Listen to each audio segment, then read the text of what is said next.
సంగారెడ్డి జిల్లా ఫసల్వాదిలో దారుణం జరిగింది.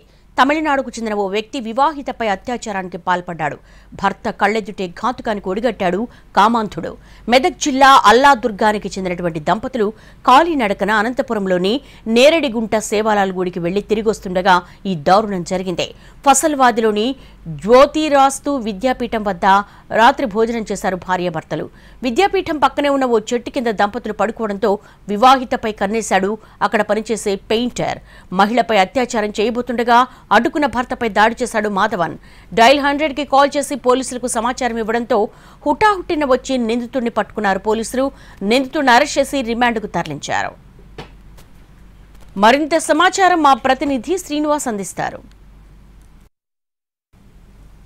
కేంద్రానికి అయినటువంటి కూతవేటు దూరంలో ఉన్నటువంటి ఫసల్వాది గ్రామంలో దారుణమైనటువంటి ఘటన చోటు చేసుకుంది. భర్త కళ్ళెదుటే ఓ కామాంధుడు ఓ వివాహితపై అత్యాచారానికి పాల్పడ్డటువంటి ఘటన ఒక్కసారిగా కూడా కలకలం రేపింది. మెదక్ జిల్లా అల్లాదుర్గ్ మండలంలోని ఓ తండకు చెందినటువంటి దంపతులు వారు కాలినడకన సేవలాల్ జయంతి పురస్కరించుకొని కాలినడకన అనంతపురం జిల్లా నేరేడుగుంటలో ఉన్నటువంటి సేవలాల్ దేవాలయానికి వెళ్లారు. అక్కడ మొక్కు చెల్లించిన తర్వాత తిరిగి కాలినడకన వస్తున్నటువంటి క్రమంలో ఏంటి అలాగే నిలిచిపోయావు? గోల్డ్, డైమండ్, సిల్వర్ రేట్ ఇలా ఉంటే ఇలా నిలిచిపోకుండా ఎలా ఉండేది? మన కంట్రోల్లో లేని దాని గురించి ఫీల్ చెయ్యకు. ప్రజలకు మనం ఏం చేయగలమో ఆలోచించు గురు. తగ్గింపు ధమాకా. అన్ని బంగారు నగలపై లలితావారి మార్కెట్లోనే తక్కువ తరుగులో ఇంకా 1% తగ్గింపు ఇద్దాం. ఓకే, వజ్రాభరణాలకు క్యారెట్కు 5000 రూపీస్ తగ్గింపు ఇద్దాం. నన్ను మర్చిపోయారే, వెండిలో కూడా తగ్గింపు ఇద్దాం. తగ్గింపు ధమాకా.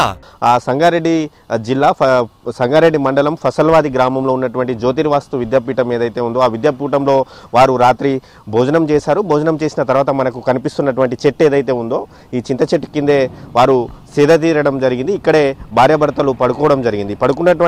నిద్రిస్తున్నటువంటి సమయంలో ఇక్కడ ఉన్నటువంటి మాధవన్ అనే ఓ వ్యక్తి, తమిళనాడు రాష్ట్రానికి చెందినటువంటి మాధవన్ అనే వ్యక్తి ఇక్కడ పెయింటింగ్ పనుల కోసం ఇక్కడికి రావడం జరిగింది. పడుకున్నటువంటి సమయంలో వివాహితపై కామాంధుడు కన్నేశాడు. ఆమెపై అత్యాచారానికి పాల్పడబోగా భర్త అడ్డుకుంటే భర్తపై దాడి చేయడం జరిగింది. రాయితో భర్తపై దాడి చేయగా భర్తకు తీవ్ర గాయాలయ్యాయి. దీంతో వెంటనే అతను నిందితుల నుంచి తప్పించుకొని 100కి డయల్ చేయగానే సంగారెడ్డి రూరల్ పోలీసులు హుటాహుటిన ఇక్కడికి రావడం జరిగింది. అప్పటికే తను వివాహితపై అత్యాచారానికి కూడా పాల్పడడం జరిగింది. అయితే అత్యాచారానికి పాల్పడినటువంటి మాధవన్ అనే వ్యక్తిని ఎవరైతే ఉన్నారో అతన్ని పోలీసులు అరెస్ట్ చేసి నిన్ననే రిమాండ్కి కూడా తరలించడం జరిగింది. ఈ ఘటనతో ఒక్కసారిగా కూడా ఇక్కడ కలకలం రేపింది. కేవలం జ్యోతిర్వాస్తు విద్యాపీఠం దేవాలయం, ప్రముఖ దేవాలయానికి కూతవేటు దూరంలోనే పక్కనే ఉన్నటువంటి ఈ చెట్టు కింద ఈ ఘటన జరగడంతో మాత్రం ఈ ఘటనను తీవ్రంగా కలకలం రేపుతుంది. మొత్తంగా చూసుకుంటే మాత్రం ఈ ఘటన గాయపడ్డటువంటి భర్త ఎవరైతే ఉన్నారో ఆ భర్తను మాత్రం సంగారెడ్డి జిల్లా ఆసుపత్రిలో అయితే అతను చికిత్స పొందుతున్నాడు. పోలీసులు కూడా ఈ మాధవన్పై కేసు కూడా నమోదు చేసి జైలుకైతే తరలించడం జరిగింది. కెమెరామ్యాన్ రమేష్తో శ్రీనివాస్, ఎన్టీవీ, సంగారెడ్డి జిల్లా.